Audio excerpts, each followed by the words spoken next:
So good afternoon, everyone, and welcome to our first event of the semester at the HRC in the series Meet VCU Authors. My name is Cristina. I'm an associate professor of English here and the director of the Humanities Research Center.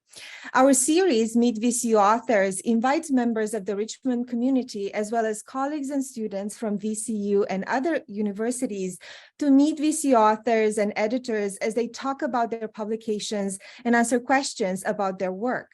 It is also a time of celebration as books take many years to complete and to bring to readers, and I take the celebration very seriously. For all of you helping behind the scenes, thank you so much. Thank you to Rani Sisavath, our outstanding administrative and communications assistant at the HRC, who has just started full-time this month. Thank you so much to the Dean of the College of Humanities and Sciences for making this possible, to everyone involved, and all the alumni who often attend our events and who donate of their time and resources to the center. Many thanks. Rani will post a link in the chat right now. So on to the really great part of today. I'm really delighted to introduce not one, but two outstanding speakers today, whose book, Dismantling Institutional Whiteness, Emerging Forms of Leadership in Higher Education, was published in October by Purdue University Press. I'll start with our own Dr. Mangala Subramaniam, who is also our Senior Vice Provost for Faculty Affairs and Professor of Sociology, who will be joined today by her co-editor, Dr. Cristina Alcalde, who is Vice President of Institutional Diversity and Inclusion and Professor of Global and Intercultural Studies at Miami University. Thank you both for being here. Congratulations on the publication of your book, and welcome to the HRC. I will take just a few minutes to introduce our speakers properly, and then they'll take about 40 minutes to introduce their book, and we'll have probably 10-15 minutes at the end to take questions from the audience. And many of you are regular, so please use the Q&A function to post your questions as they come to you.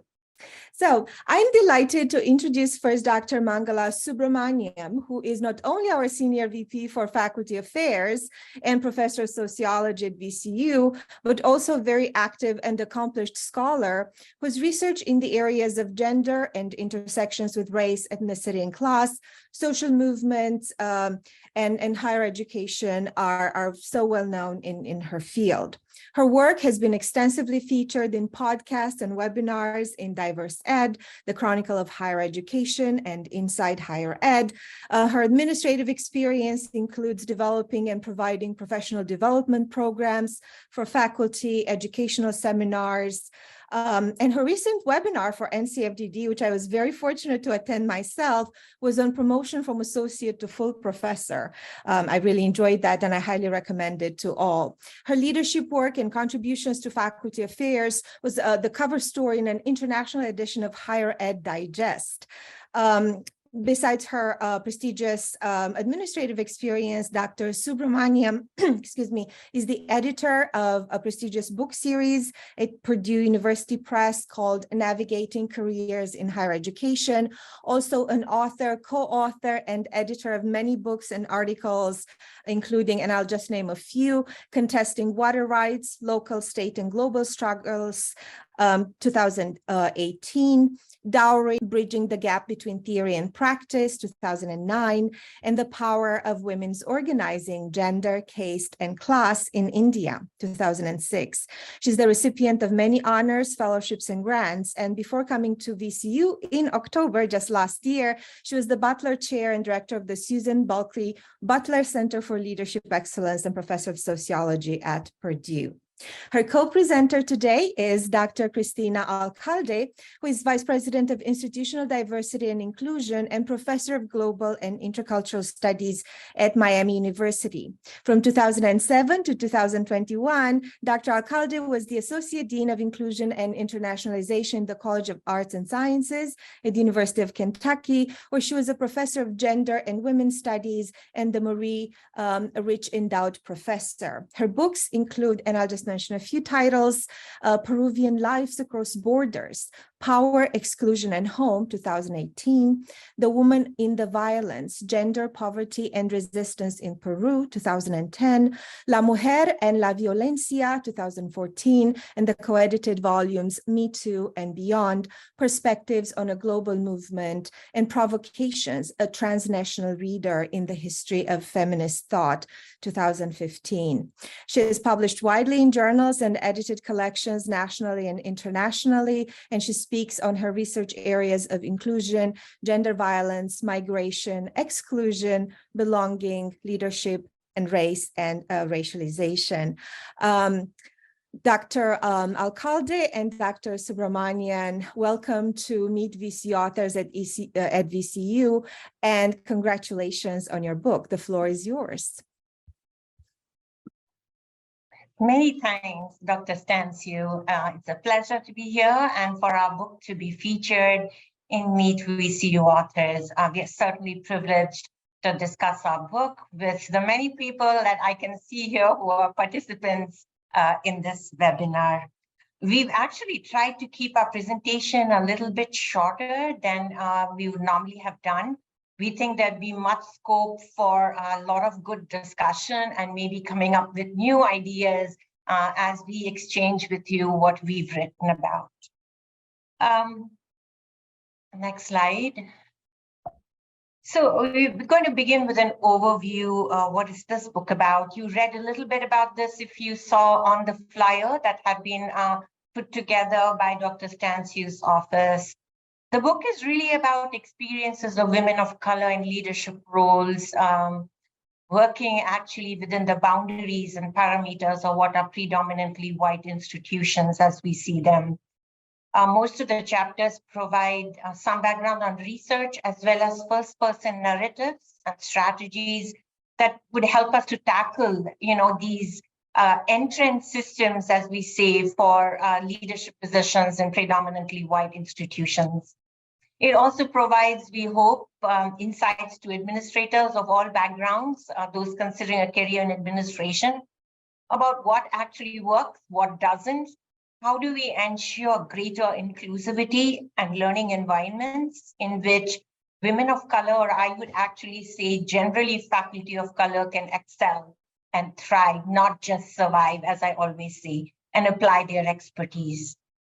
Cristina, do you want to take it from here? Yeah, so thank you. First, thank you for having me as well. And it's really great to be here to talk about this. So as Mangala mentioned, the book is about lots of different things. And so we wanted to start this first by inviting everyone to just chime in and have questions. We want this to be more of a conversation, not just between us, but among all of us.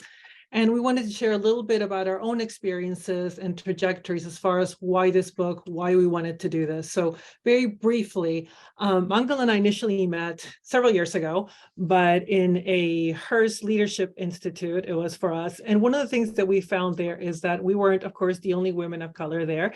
And we weren't the only ones sharing specific experiences, not only of how far we'd come, but really all the challenges we continue to face, all the ways in which we confronted stereotypes, tokenization, in which leadership, which we discuss in this book quite a bit, is both already always gendered and racialized. So when we met, we were both at other institutions. I was at the University of Kentucky. But throughout this, what we found is in speaking to each other and to other folks, that really these experiences, of course, are very similar.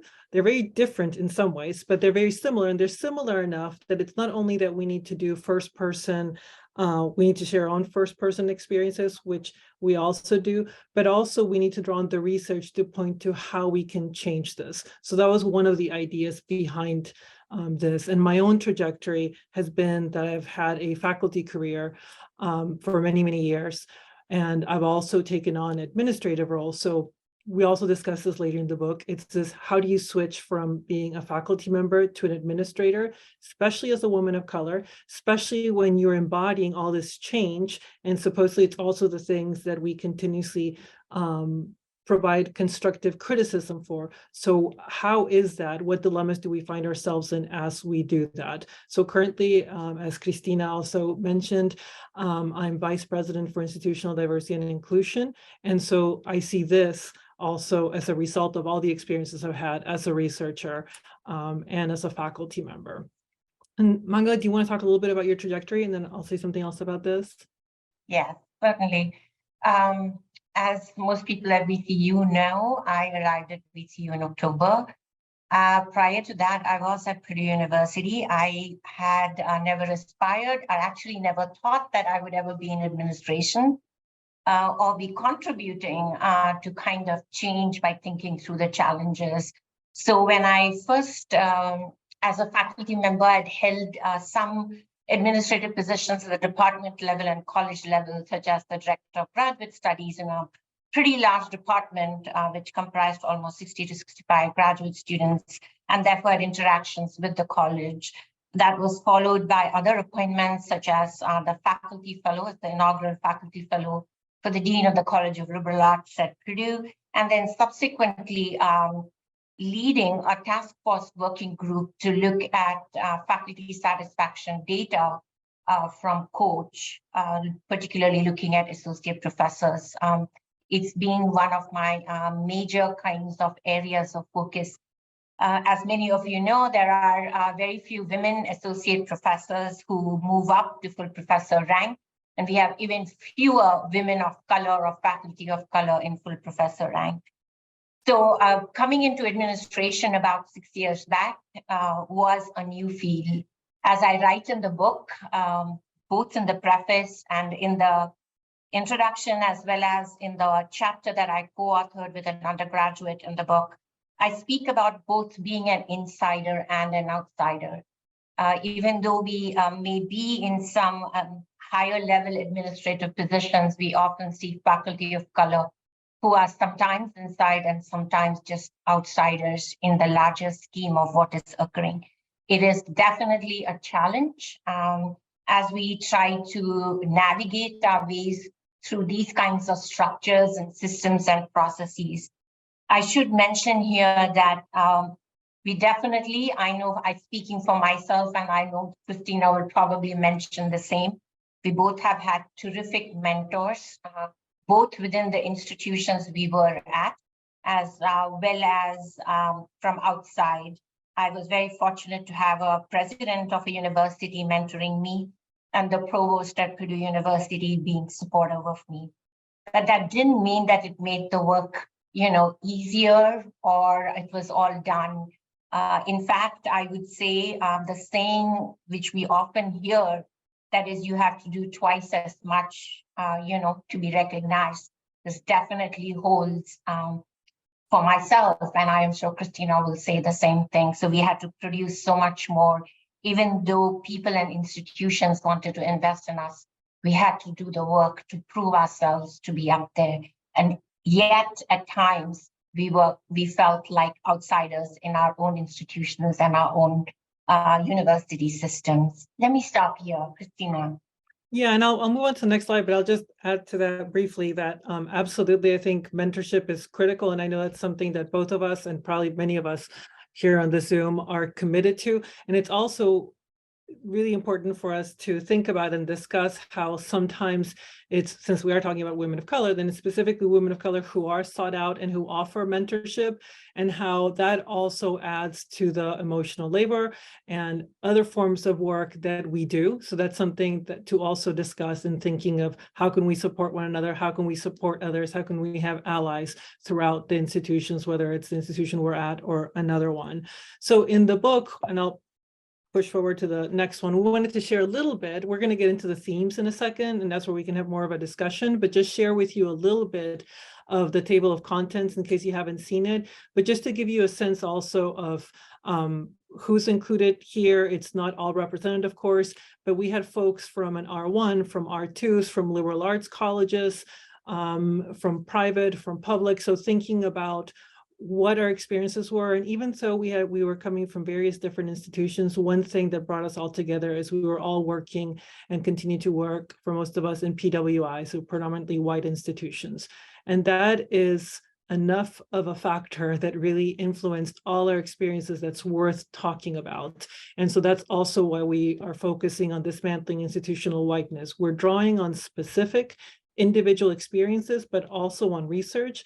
And the goal in all of this is to really focus on the structures. How do we dismantle those structures? If we're talking about mentorship, how do we grow and develop those structures?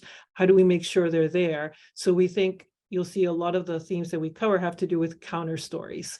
So focusing on how these individual counter stories, they're more than individual experiences. So how can we use those as data in a way to be able to address the systemic change that we want to bring about? Mangala? I would add to Christina's note about mentoring. I think the word mentoring is sometimes used very loosely, and therefore trying to clearly understand how we think about what one is mentoring for, what's the purpose, what's the goal, and are there kind of intersecting areas within which mentoring really matters. And I study mentoring as well, and so for me, it's, I think, very critical to understand what we would desire as a mentee and what a mentor can provide us. And are there multiple mentors or not too many mentors, but yet adequate number of mentors who can speak to the different areas? And I want to kind of reiterate also that the people who have written in the book, the authors of the chapters, have themselves been in some kind of administrative position, and therefore also have insights in their chapters, bringing in their own firsthand experiences and how they navigated kind of the systems and the structures of academia. Two of them you see here in chapter 3, Carolyn Hodges and Olga Welch were the first African-American women deans in their respective colleges at their institutions. So that chapter specifically talks about that. And even though that was from a few years ago, we'll see that we continuously see that these experiences still resonate with many individuals. And, you know, one thing, chapter 4 is actually by someone who was in higher ed for a very long time and recently left academia, which is also something that we can talk about. And the decision, she doesn't talk about her decision there, but you can see the reasons behind that in that chapter. One of the things that all these chapters and the next ones, whoops, let me do the next one, that we focus on really bring out is also the role of silence. Silence as something that we can use strategically sometimes. Silence as something that we need to consider what the costs and benefits are of speaking up as individuals, especially for women who are just starting out in their careers. And silence as something that is sometimes demanded, especially as individuals go into administrative roles. So everyone, I think every chapter in one way or another discusses that, and also the stereotypes attached, as I mentioned, to each of us. Chapter 4, which I mentioned previously, there's one example that Jen Esperanza, for example, brings up, in which, as a Filipino American, she was expected to say all the names, all the foreign, quote unquote, foreign names correctly because of what was assumed about her. Or folks referred to her as approachable, even though they'd never met her, right? Because somehow she was supposed to embody this idea of what a woman who is foreign and is supposed to be like, and mentor all the students that were identified a certain way. So those are some of her individual experiences, but she talks about how the emotional labor that goes into that and the experiences really affected a trajectory. And this is one of the other things we want to do, is point to not only those of us who are in administrative positions, but how much we lose by constantly not understanding the obstacles that individuals, and as individuals that we see patterns, face to be able to take on these leadership positions. And I just add one more point over here. When we talk about silence, and we mentioned this all through the book, any kind of efforts at inclusion and recognition of women of color, especially, it moves very slowly. It's like scratches on the wall. One of our authors talks about this, Tanya Gonzalez. The other thing that I would kind of urge everyone in this webinar to think about is how understanding silence in itself has implications for inclusion. Mm-hmm. So I hope we don't think or take for granted that we have somebody at a table who is silent, and that in itself is about being inclusive. So it has many ways, there are many ways that we can think about silence, but the understanding the implications of that in different contexts is extremely critical for change. Mm-hmm.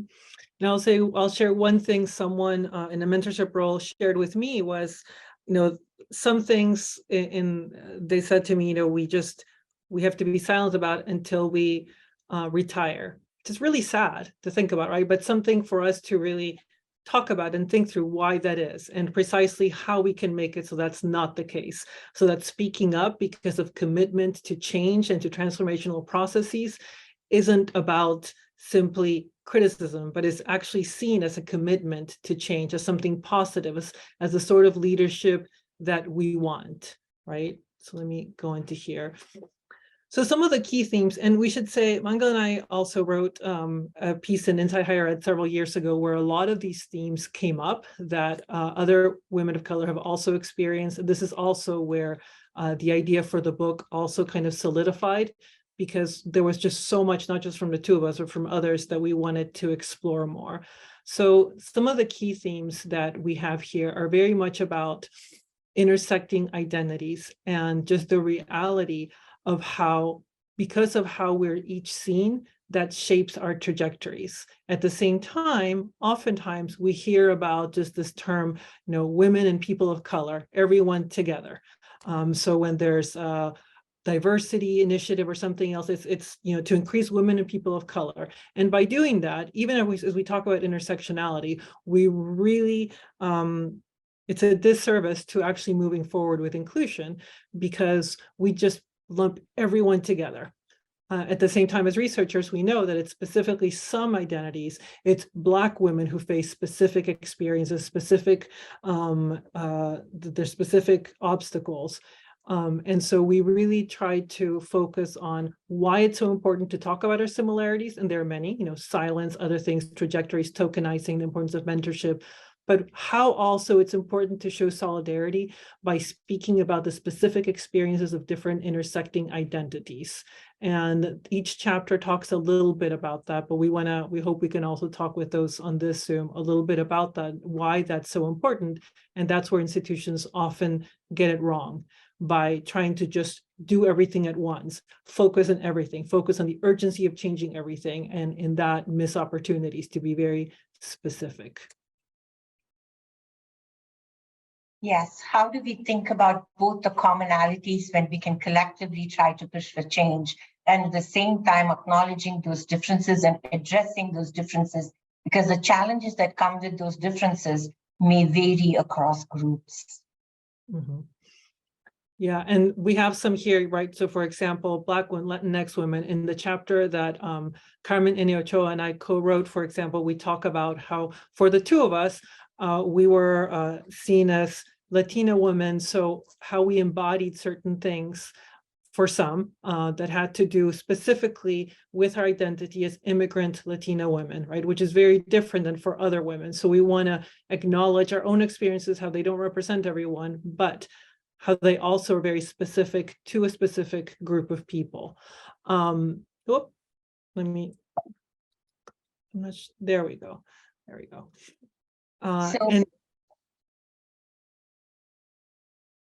Go ahead. Okay. We also note one of the key themes that run through the chapters in the book, both Cristina and my experience as well as the other authors, is this thing about being continuously called upon to serve as caregivers. The emotional labor that we do, which most faculty members say they do, but I think the level at which women of color faculty actually are called upon or even kind of expect or shoulder that responsibility is definitely there. It's dismissed, and it's never written up as part of our leadership roles. Typically, I would say that. I have to admit that in my previous role, at least 2 years into the position, it was very well recognized, the emotional labor that I was doing, and became actually a part of my annual review with the provost itself.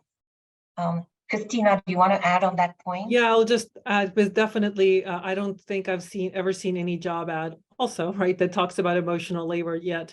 I continuously have discussions about this with others, not only about my own experiences, but everyone else's experiences. And that's a type of truly invisible labor. it is difficult to quantify. So it is challenging to talk about it.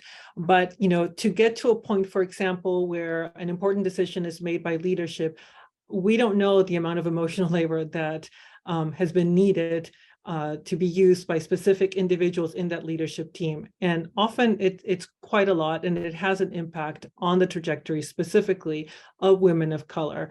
Yet we're still at a point where we don't want to admit it. At the same time, it's expected.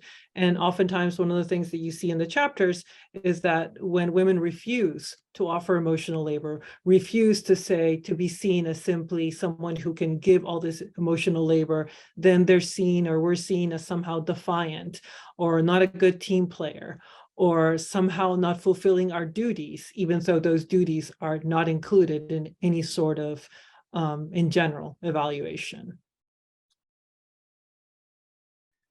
So, oh, go ahead. I just want to get to the last point on the previous slide. The way we negotiate as we even deal with this emotional labor, opening up spaces, opening up paths for others who look like us, is both transformational, but we also learn to kind of experience that, learn about the resistance that we experience, right?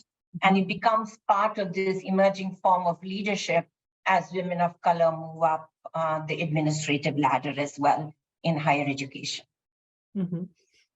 Yeah, and one of the areas then that as we go through all these that continues to come out, and a lot of books do this, including this one, is really trying to recenter the stories of women of color, not just as individuals, but to be able to focus on a revised history of higher education, right? One that not only takes into consideration, of course, emotional labor, but the work of women of color throughout. Why there aren't women of color, or as many women of color in senior leadership positions, right? Why that is, and really asking those questions. And Jennifer Esperanza's chapter, as well as several others, really point to and really stress the importance of telling counter stories. At the same time, we started out by talking about silence. So it's this more than tricky, increasingly difficult balance to have between telling those counter stories, who to tell it to, how to be strategic, how to make sure that you have mentors who can support you in doing this, and at the same time, knowing when not to say something, right? And so we also talk about, in the chapter that Carmen Iniochoa and I co-wrote about being specific in specific colleges, the importance of also knowing when to speak up, and the expectations of someone is supposed to speak up and not. And to be strategic, sometimes we need to not speak up, which is quite a difficult situation to find ourselves in at times. Along with that, we discuss, at least in chapter 2, and subsequently, in the concluding part of the book, really talking about how universities typically tend to respond to any of these issues, creating committees, task forces, anti-racist statements, and even the past 2-3 years, the heightened kind of notion of shared governance. I don't know where we are headed with these, because they really cannot take the place of educating and capacity building in the long term if we want to initiate cultural change. So I think trying to understand various groups who differ from each other and learning and being willing to be educated even, I think would be a major step as we argue in this book. Mm-hmm. And I just want to echo that, because during the pandemic, right, every university that I can think of created a task force, usually to bring about change in response to students, right, to student demands. At the same time, task forces, that doesn't change the institution, that doesn't change the institutional culture. And in some ways, being in administration, part of what at least I see my role is to institutionalize some things, institutionalize change. In part because there's accountability in that, right? You need specific things. You need to be able to provide resources to create positions, to bring about change. So as important as task forces are, they're not the solution, the long-term solution for sustainable change. And I think that's the stage that we're at as institutions right now. And that we're really determined how women of color, how much we can succeed and move up in leadership trajectories, depending on what resources are available. And one of the, I'll just start with this one and pass it over to you, Mangala, but one of the areas specifically that 2 or 3 chapters really focus on is what does it mean to be a leader, right? And so in a way, what are the traditional characteristics of leaders? And then what are the ways in which the women of color in this book and many of us, how do we practice leadership? And how does that get in the way of moving up certain ladders, right? Because in one way, it might be empowering to many, and the other way, we embody change.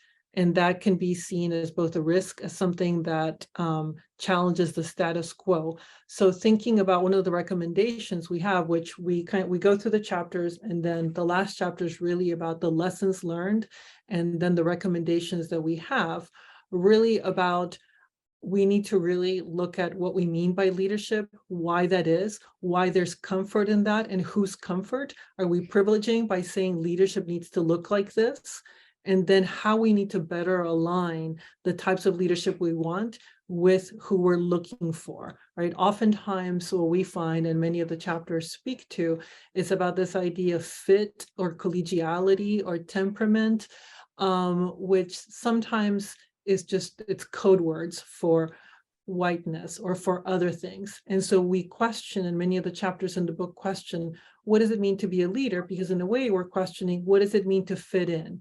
If we're trying to change, isn't it counterintuitive to then say we need someone who'll fit in, right? But then how can we support those who don't necessarily fit in? And that also has to do with the insider-outsider status, right? And in the fitting in when you feel like the outsider, and therefore you cannot contribute as much as the potential might be there to actually bring about change. Pamela, like both Pamela's chapters here talk about disruptive leadership in the book, existing hierarchies, how that is needed for change. And this also is related to being different, right? That you don't fit in. You may be different, but you pretty much have sense and knowledge of what others like you are experiencing, and therefore can kind of push for change. The other recommendations that we have are about thinking about intentional reflection, what the use of the word or phrase diversity in a title means, or what does it do? Can it actually impact a leadership role? What does this mean for the institution in itself? Like, how do we change culture or norms that may make somebody not fit in, but yet being very tuned to what needs to change? The other part is about that we've talked about in the book as a recommendation is what is called active listening, or inclusive listening to the experiences and expertise of women of color, even when it may be uncomfortable to do this, right? When we have fewer women of color in leadership positions, we obviously have fewer people to go to because they best understand. I've seen this in my 6 years myself personally, being in administration, where I found faculty of color and women of color reaching out to me and telling me it's because they know that I would understand what they are talking about, or it would make sense for me because I know what it is like. And I think this practice of inclusive or active listening should be undertaken by leaders to be able to better serve the different constituencies on campuses. Cristina.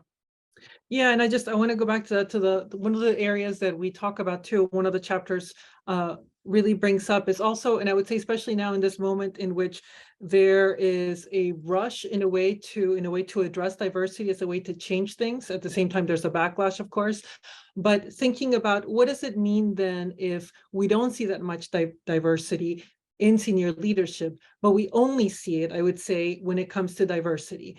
Why is it that some people are seen as naturally fitting into diversity and others are not? And what does it do to those persons' trajectories? And I think those are important questions that we need to continue to look at, especially for faculty who are just beginning their careers, who are interested in administration, as to if you take on a role in diversity, what does that mean, right? Are you empowered to do so? Do you have the resources? What is your trajectory going to look like? Can you go to different roles, or is diversity something that somehow is going to limit you in other ways?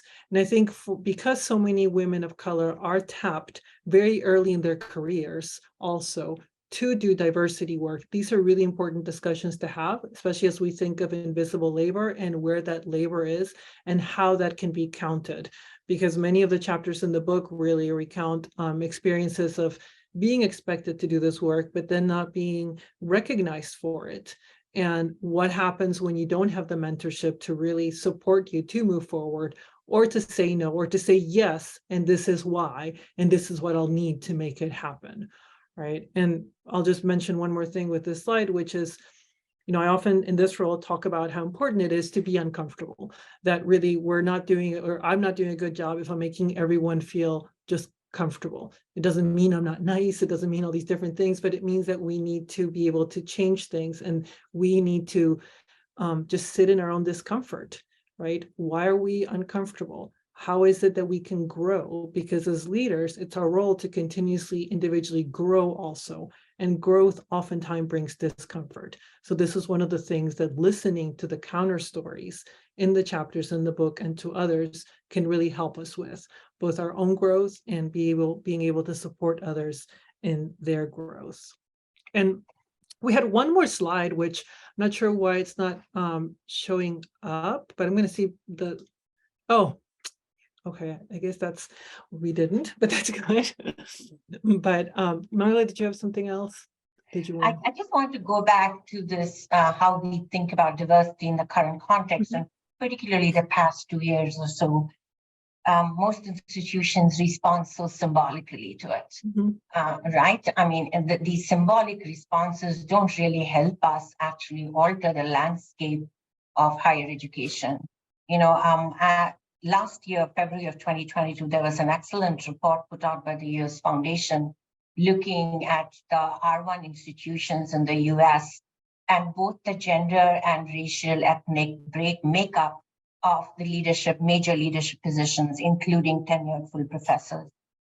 It is very discouraging reading that. The year before, they had put out something on salaries that was discouraging too. But again, here, can we move beyond the symbolic to think about how do we ensure not just diversity, but equity in our practices, whatever that might be, from service workloads, emotional labor, to everything else, right?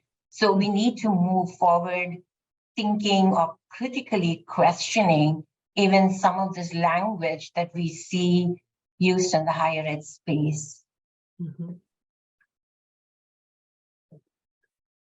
Well, thank you both so much for this enlightening conversation, which we are just beginning. The chat is on fire, and I would like to invite the rest of you to continue to post your questions. I really appreciated the discussion so far on the role of silence, of speaking up, the commitment to change, and also the not speaking up part, which I would be, interested in hearing more about. So I will go over in the Q&A box in the order in which the questions were received, and then we'll pause for answers and further discussion. And I would also like to mention we have had about 174 people at the height of this talk, and many of them are administrators at VCU, and many of them are also women and women of color in leadership positions. So I really appreciate you thinking through these questions with us. So an anonymous attendee is asking, can you speak a bit about your visions, the two of you, of what the future of academia might look like, in particular for women and for women of color? I think if we talk about PWIs, maybe I would narrow it down a little bit more, because we're in the book, we talk about predominantly white institutions. I'll just start with one thing, which is, I think so much of it depends on what what institutions, so the leadership, right? Because there's not this abstract administration and faculty, but what institutions, both faculty and administrators together and students, can come together on to support as far as changes. Where we are right now is not where we need to be. It's not a place that's sustainable as far as if we want to be able to have individuals in leadership positions who can bring about changes. So I think, overall, in broad terms, it has to be the vision is there. It's just I'm focusing, I guess, more on how can we get there and can we get there. And I think for it to be a truly equitable space, we need so many changes, and we need restructuring in ways that aren't necessarily happening nationwide. I would add, I agree with Cristina, but I think it'll depend on a variety of factors where we are headed, and if we really are able to bring about meaningful change. One is about resources. The other is about being intentional about thinking about the racial and gender composition of leadership at institutions. The third that I would say is, just appointing a woman of color or a faculty member of color into a leadership position without the ability to leverage that power to bring about change also doesn't help. It is so important, and I say this, and I'm sure Cristina will echo this, as well as many of the authors in the book would say this. Many of us have been the sole women of color in offices, or in the provost's office, or in university leadership. And it is not easy to do that, to leverage your power to think about change. So the support and the partnership of key constituencies on campuses can be very useful for those kinds of faculty members who are in administrative positions in order to be able to leverage for change. Thank you so much. I think it's connected to this question. Another anonymous attendee, way to go, anonymous, asks or says, your message resonates with me as a woman of color looking for leadership training. I've noticed, however, that academic leadership training is designed for faculty going into administrative positions. How would you convince your chair or dean to support untraditional training programs for faculty leadership, for example, through women of color entrepreneurship programs or other similar enterprises? Because faculty research labs are a lot like business startups, they say. Thank you for the question. I think that's a great point. I do think sometimes, as with many other institutions in higher ed, we tend to think only of higher ed, but really higher ed is a microcosm of society at large. So with that in mind, it really is important that we talk about leadership, when we talk about the partnerships we have, which we need to have, that we are open to doing that. So I would think the benefit that it brings to students, the students that we try to prepare them to live not only in higher ed, but outside that. So leaders need to understand what it's like to be a leader and other aspects outside of higher ed. So I think that's one argument for, having untraditional, I guess, from what the anonymous attendee was asking, training. But I think leadership training looks very different sometimes in academia than in other things. So learning from all those, there is no one type of leadership. And the only way we can be inclusive and to be able to understand other forms of leadership. And I think there is definitely a value, not only in classrooms, but in dealing, as leaders need to do it as administrators, with all sorts of units, whether it's a business school, whether it's arts and sciences, it's different folks from different areas, different backgrounds. So the more forms of leadership that we bring into higher ed, the more likely we are to be inclusive, which of course contributes to retention for students and for faculty. If I can just add, and moving away from the book to looking at VCU, there will be some workshops that will be put out by the Office of Faculty Affairs, either this spring or the coming fall. If you are someone who's interested in editing or revising some of the material that is being put together, please reach out to me. I'd be happy to talk with you. Wonderful. Thank you. And stay tuned, everyone. Another anonymous attendee is asking what I think Cristina started addressing earlier in referring to the role of the invisible labor during the pandemic, right? This anonymous attendee is asking, can you share your insights for recognition of women of color during the pandemic, given that this process has been slow? And I think Mangala has done a little bit of work, just published something on this too. So if you want to start, Mangala. Yes, I do think the recognition of women of color really depends on how we set up processes or what we revised during the pandemic within higher ed institutions. I've done a lot of work around thinking about best practices tools for rethinking how we ensure that faculty who spend more time teaching and kind of supporting their students and colleagues had to give up some bits on their research. How do we balance these things as we think about reviews? How do we ensure equity in promotion processes when we look at records, especially the past 3 years and ongoing and so on? So I know, as Cristina referenced my NCFDD webinar in the beginning, I actually talk over there in that webinar about how to integrate and how to incorporate the work, this invisible labor work that is being done by women, not just during the pandemic. It's just come into the conversation during the pandemic much more, but has always existed, I would say. Cristina. I would definitely echo all of that. I know we have a lot of questions, so I will leave it there. Thank you. Moving on to Susie Turkson. A lot of what has been said resonates with me as a woman of color trainee. She says, with aspirations to enter academic medicine, even at these early stages of training, I both witnessed and experienced the impact of working to create institutional environments that are supportive of diversity. Do you have any thoughts on the roles that students or trainees can play in helping to move this work forward at their institutions? Thank you, Susie. I'll try to be brief, I know, but just overall, right, in the history of higher, we know most change comes as a result of student demands. So I would say making sure that students are part of the conversation. Students are at a university for a certain amount of time. Faculty and staff tend to be here for longer. So it's about working together, but understanding the student experience. And then they may not be necessarily the ones to bring about the change because of the time frame, but it's the faculty and staff and administrators there who then can use that information to be able to bring about change. So I think having students as part of the discussion, but also knowing that we all contribute something different, right? It can't just stay with what are students demanding and let's do this, but what are students demanding? Why? How can we support that? And how can we look at this holistically?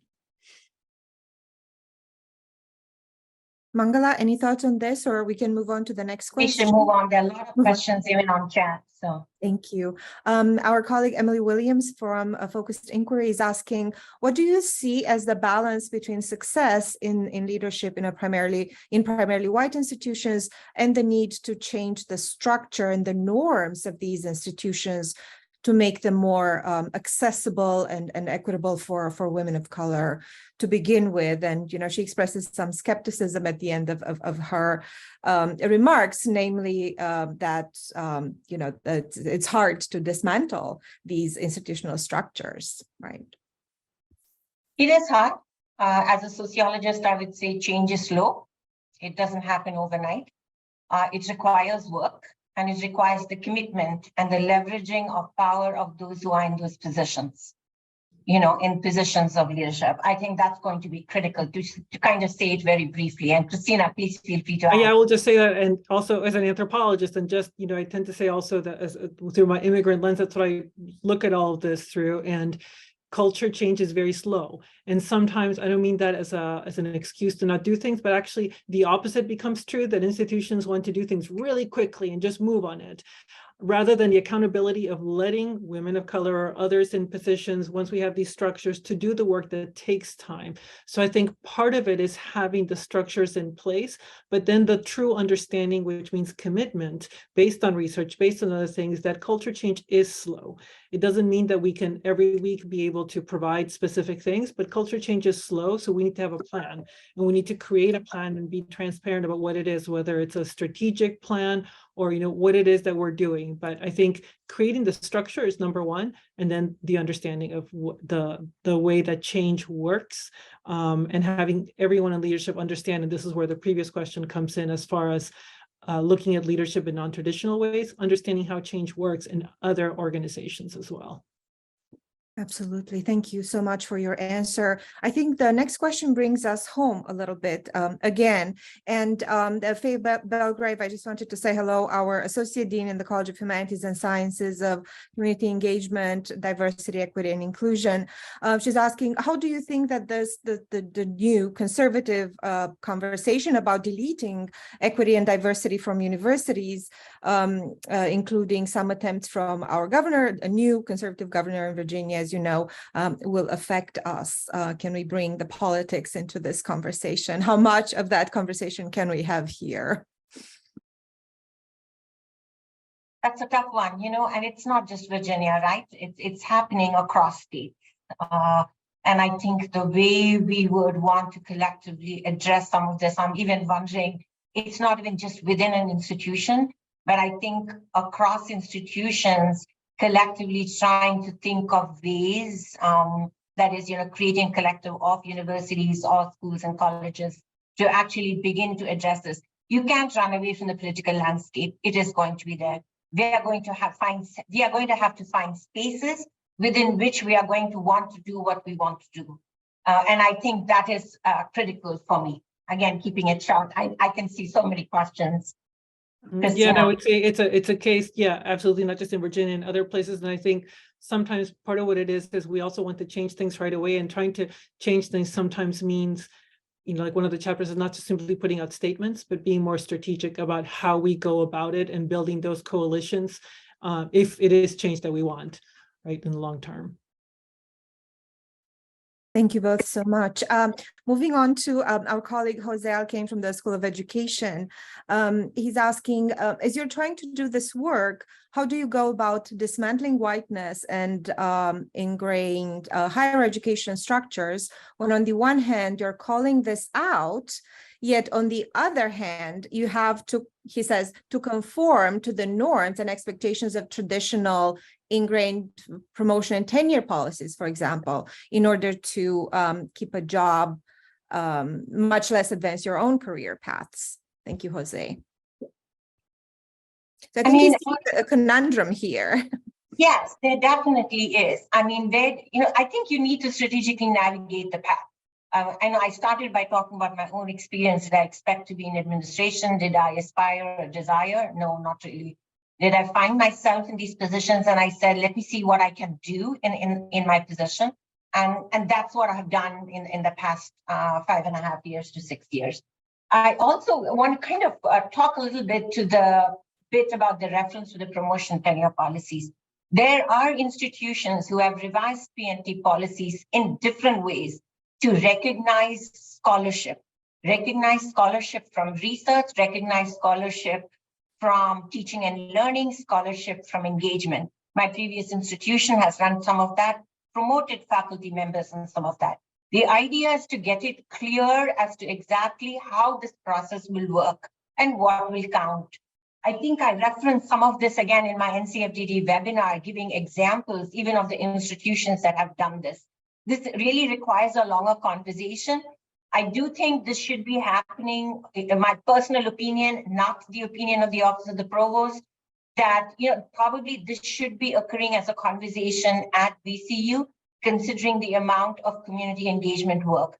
But again, I would emphasize the scholarship part on these things, the scholarship that is produced from that work that receives credit and therefore kind of built into the PMT policy. But again, this is for a much larger and longer conversation. And again, if you are inclined, please see the NCFDD webinar. There are multiple scenarios for how to count these in PNT documentation. Yeah, and I would just echo that is definitely very much a national conversation. I think that we need to have more across institutions, everyone in leadership, chairs, deans, provost, vice president, just trying to think of how to move this through, why we're doing this. Again, we need to be open to other ways of doing things and understanding the role of faculty and how each person can best serve their institution. And I have to apologize because I have to go to a meeting, so a leadership meeting, so that I will log off. But thank you all so much. I'll leave you, but thank you all so much for this opportunity, and I'm happy to answer any questions in any other way. Thank you so much, Cristina. We appreciate your time, and thank you to our participants for the questions. We will continue. I think we have only 2 more questions. So Mangala, is it okay to take a couple more questions or? Yeah, sure. Yes. Actually, some questions on chat as well, I can see. Very good. I'm just fielding the questions in the Q&A. So if participants have posted them in the chat, I apologize. We're not going to get to those. One question from our colleague, Katie Logan, is about finances, specifically about institutional finances. She's thinking about the budget cuts we're seeing at institutions around the country, including VCU, and about the disjuncture we sometimes see, she says, between universities' verbal commitment to supporting women of color and a lack of financial investment in sustained structural change. Could you talk a little bit about this, and address this disconnect? We actually discussed it in the book in chapter 2, where we reference the walking the talk, right? I mean, making sure that what we say, we actually translate. Mm-hmm. As somebody who studies higher education, I would also address this question a little bit more broadly. I do think budget cuts are not unique to any single institution. I do think institutions are finding ways to either generate money through donations, funding, campaigns that they undertake, as well as through overheads that come from grants. A couple of sources that I'm mentioning. I'm sure there are multiple other sources. I do think in the face of budget cuts, to try to kind of do what we can from within institutions is very critical. We have a lot of talent within institutions. I think recognizing them, bringing them to bear on change is key. Are institutional leaders responsible for ensuring not just making statements, but actually following through? Yes. How do we go about doing that is a different path and a different conversation to have. Absolutely. Two final questions. I'm trying to combine them. One question is about, having to prove one's worth when one may be perceived as a token hire, right? How to continue. And then in the last question here in the Q&A, we have a question about an administrator who is feeling undervalued. The only Latina full professor in the entire school, also quadruple minority woman. What advice do you have for this person in keeping on, right? She's contemplating resigning at the end of this year. What would you say about, the recognizing her work and the importance of continuing this work, if you see it that way? The token hire part is certainly has been very discussed. We've discussed a little bit in our book, but certainly in higher education, you will definitely hear this across institutions. I think some ways that this needs to get addressed is by inclusivity. How we think about inclusion. I think in discussing our book, we referenced a little bit about the tokenism of getting people at a table versus actually being committed to that inclusion, right? In the case of hires, I would also say it's about the search process, how we go about the search process, what we expect of those serving on search committees, and how we kind of arrive at a final kind of decision on a hire. I think all of those things play a role and impact the person who's coming into the position or into a role or even as a faculty member. I don't have any ready-made answers, but I would say search workshops and the processes of searches are critical to thinking about how we end up with a hire and how we actually support the person who is being hired, especially when you're the only one. I see 2 more things over here. On feeling, I think somebody who's written about being an associate dean that you mentioned, how do I deal with this? I think yes. One thing is to seek out support from similar others. I don't know if this particular person has mentors. Seek out your mentors, not just within the institution, but also outside the institution if you have one. If you feel comfortable, please reach out. I'd be happy to talk with you about what you could do or how you could kind of more address the challenges. The one thing to bear in mind for women of color, and this book really speaks to that and articulates that challenges are always going to be there, and they are always going to be greater for women of color faculty members. and administrators. We know it, and therefore those of us who are moving through the ranks and moving up the positions, we also have this added responsibility, I would say, of supporting similar others to navigate these paths. If we faced n number of challenges, I would like to see those who are coming behind me and through this path to have fewer challenges and to be able to actually do even more empowered work that they can. Wonderful. Thank you so much for your answer. And the final question, we're at time right now, goes back to our colleague, Sarah Golding, and also in the college, as a non-tenured female professor who is very fairly outspoken. She has expressed some perplexity that, one may choose not to speak up. So I wanted to bring our conversation full circle to the beginning of your talk when you so eloquently talked about the role of silence in administration, but also the role of speaking up. So as we wrap up this presentation today with many thanks to you, can you give us some advice or takeaways about when, how to speak or not to speak up and how to do this? There's an entire workshop material that I've created around silence, power, and visibility. Hopefully we will offer it at some point with some changes to the VCU context. If you're someone who speaks up naturally, in my opinion, you're an exception to the rule. Most women of color are pretty reluctant to speak up, considering the consequences of that.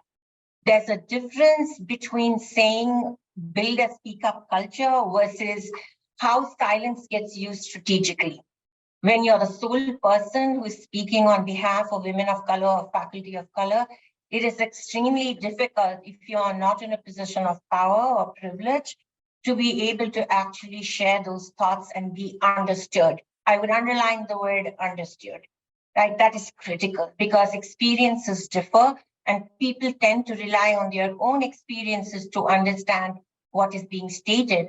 Or for the most part, as I've sometimes heard in meetings, I understand what you're saying. Whereas I walk away and say, no, they actually never understood what I was trying to say, right? So you may be an exception to the rule. Certainly, women of color, for the most part, would rarely speak up. I would say that even of faculty of color. I've heard this at my previous institution. I've heard this here in my short time of 4 months as well. So if you're speaking up, I don't know if I would talk about it as a speak up culture, because my question when somebody uses the word speak up is often who speaks up and when do they speak up? I'd really like to know. Is it everyone who does it? Are there certain kinds of people who do it, or certain positions of power? People who are in those positions of power who tend to do it. So I do think we need to think about silence, not as silencing someone, but also how sometimes we've used it very strategically to actually move forward and not backward. So you don't always have to be silent. And I sometimes have problems with the term speak up, because again, for me, it is who speaks up and how you speak up. Because I will honestly tell you, and I'm sure many Black women in higher education will tell you this, that when they speak up, they are often described as being angry Black women, or angry angry faculty of color. I have heard this. So I am very mindful even of the language we use about silence versus speaking out. Wonderful. Thank you so much for taking these extra questions at the end. We are 4 minutes past our usual time. Many thanks for being here. Congratulations again to Professors Subramaniam and Alcalde for this publishing recently Dismantling Institutional Whiteness, which is now available in paperback from Purdue University Press. Please purchase the book, read it, and continue the conversation. One last thing before we part today, we still have almost 100 people with us still. Please mark your calendars for our next event in the Meet VCU Author Series for Monday, February the 6th, also at noon, when Professors Michael Hall and Kimberly Brown will join us to discuss Professor Hall's recent book, Beyond Confinement: Travel and Imagination in African-American Cultural History and Letters. Have a wonderful semester ahead, and we look forward to seeing you virtually and in person at future events at the HRC. Many thanks. We'll see you soon. Thank you. Thank you so much, Cristina, and thank you for everyone who was at this webinar. For those of you who are here at VCU, happy to continue this conversation. Please reach out. And thanks so much to HRC for organizing the Meet the Author sessions.